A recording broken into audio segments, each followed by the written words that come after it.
Jadi Presiden Jokowi itu sudah ada agenda reforma agraria, bukan reformasi Pak Tommy, reforma agraria, yang saat ini terlalu heavy on legalisasi.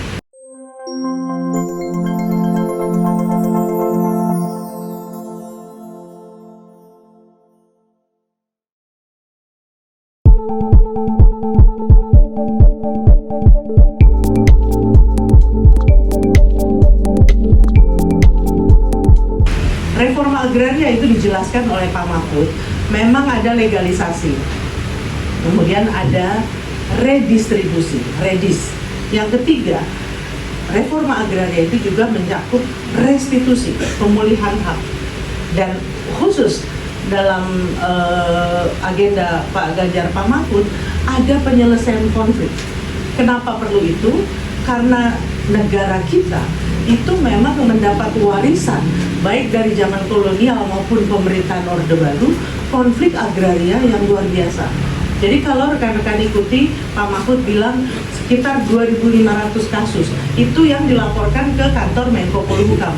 Di Komnas HAM setiap tahun kami menangani hampir 3.000 kasus. Bisa ada yang sebagian sama, ada yang sebagian lain. Ada yang sebagian ke BPN, ada yang ke LHK, ada yang ke ESDM, ada yang ke KSP. Jadi bayangkan, saya menduga sekitar 6.000 kasus setiap tahun, dan mungkin lebih dari separuh itu kasus yang nggak selesai-selesai puluhan tahun.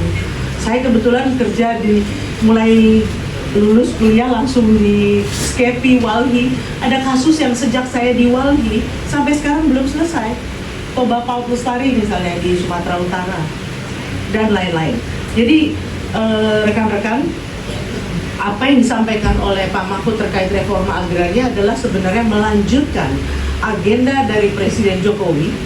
Jadi Presiden Jokowi itu sudah ada agenda reforma agraria, bukan reformasi Pak Tommy, reforma agraria, yang saat ini terlalu heavy on legalisasi. Ya, saat ini terlalu heavy ke legalisasi, udah berapa ribu sertifikat misalnya.